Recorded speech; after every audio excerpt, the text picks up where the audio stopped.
सुनने में अजीब लगता है ना ये सौतेला, किंतु सत्य तो यही है कि हम दोनों सौत हैं और राम और भरत सौतेले भाई।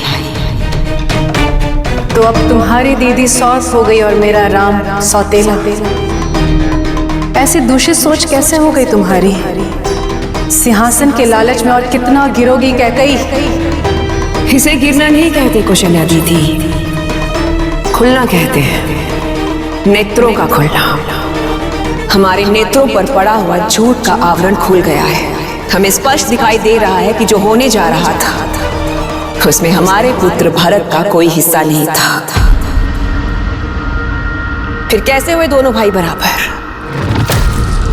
अपने पुत्र को राजसभा में दास बने हुए, हाथ बंधे खड़े हुए नहीं देख सकते थे हम। तो फिर ये भरत को निर्णय लेने देती कि वो क्या चाहता है। भरत क्या जाने उसका हित किसमें है? उसकी ओर से उसकी मां ने चुन लिया है जो उसके हित के लिए सर्वश्रेष्ठ था। हर मां अपने पुत्र के लिए जो कर सकती है वो करती है, और वही हमने भी किया। फिर इसमें किसी को आपत्ति क्यों है? आपत्ति? मेरे पुत्र को वनवास भेजने का आदेश तुमने दिया था कैकई। वो तुम्हारा नहीं, मेरा पुत्र है। तो मुझे आपत्ति क्यों नहीं होती?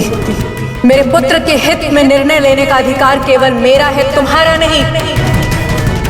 देखा आपने,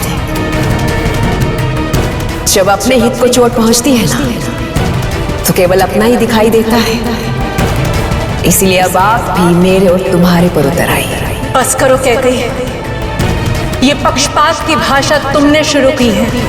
मेरे और तुम्हारे का भेद तुमने आरंभ किया है। आप बस कीजिए कौशल्या दीदी, मत कीजिए हमें विवश कि हम अपनी मर्यादा भूल जाएं और आपसे कुछ अनुचित कह दें। किस मर्यादा की बात कर रही हो तुम कैकई? उचित अनुचित की सारी सीमाएं लांघ चुकी हो तुम। क्या तुम्हें ज्ञात भी है कि तुम्हारे इस निर्णय से तुम्हारे पिता महाराज अश्वपति तुम पर गर्व करेंगे? क्यों नहीं करेंगे, अवश्य करेंगे, क्योंकि हमारे पिता स्वयं चाहते थे कि अयोध्या का राजा हमारा पुत्र भरत बने। इस प्रकार राजा बने, अपने ही भाई का हित मारकर, अपने ही पिता महाराज दशरथ को गहन अवसाद में डालकर, सबकी इच्छाओं का दमन कर परंपराओं को तोड़कर वो गद्दी पर शोभामान हो। ऐसा काम असुर करते हैं।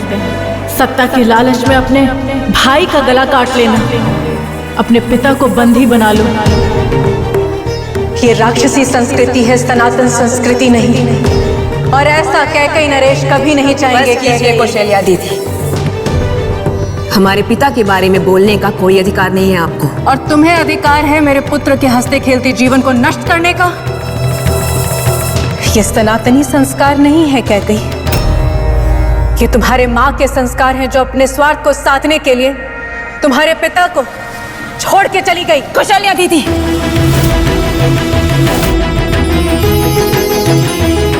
अपने शिष्टाचार की सीमाएं लांघ रही हैं आप। कौन है, क्या है, कैसे है, ये हमें देखना है, आपको नहीं। शिष्टाचार की बात तुम्हारे मुख से शोभा नहीं देती कैकई।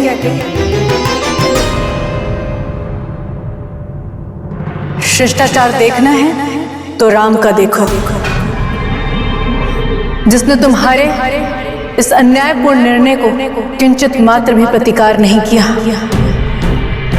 अरे तुम्हें भरत को राज सिंहासन देना है तो मुझे उससे कोई आपत्ति नहीं,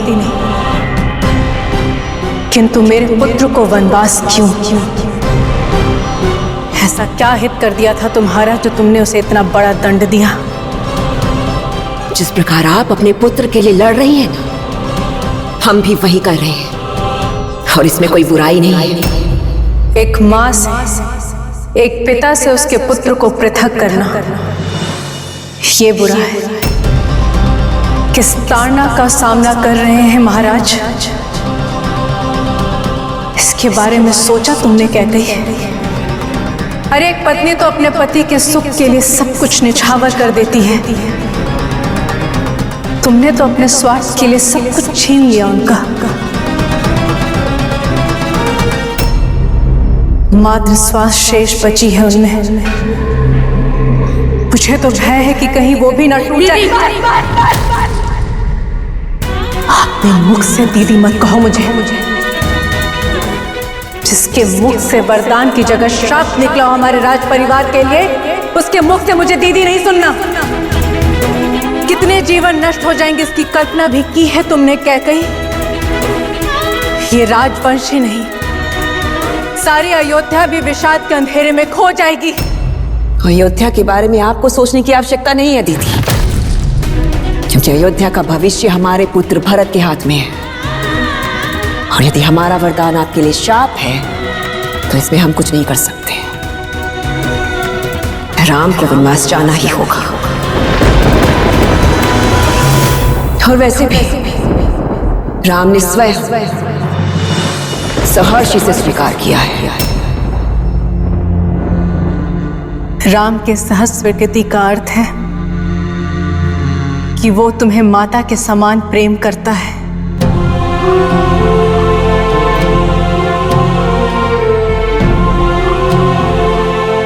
तुम्हारी बातों का सम्मान करता है कैकई।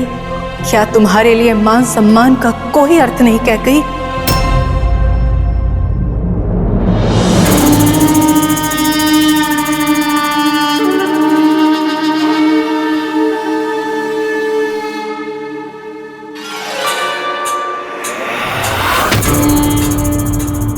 चलो चलो चलो, माना कि राम सौतेला है और हम पराए, किंतु महाराजा दशरथ, उन्हें तो तुमने जी जान से चाहा, प्रेम किया, उनके लिए अपने पिता से भी हट किया। क्या उनकी पीड़ा ने भी तुम्हें कभी द्रवित नहीं किया कैकई? उनके प्राणों से भी प्रिय उनके राम को उनसे दूर भेजकर जिस अवसाद के जंजीरों में तुमने उन्हें जकड़ दिया है, उससे अंतिम श्वास तक भी वो छुटकारा नहीं पाएंगे। अपने प्रिय से कोई ऐसा व्यवहार करता है क्या कैकई? जीवन भर के लिए लांछित हो जाओगी तुम कैकई।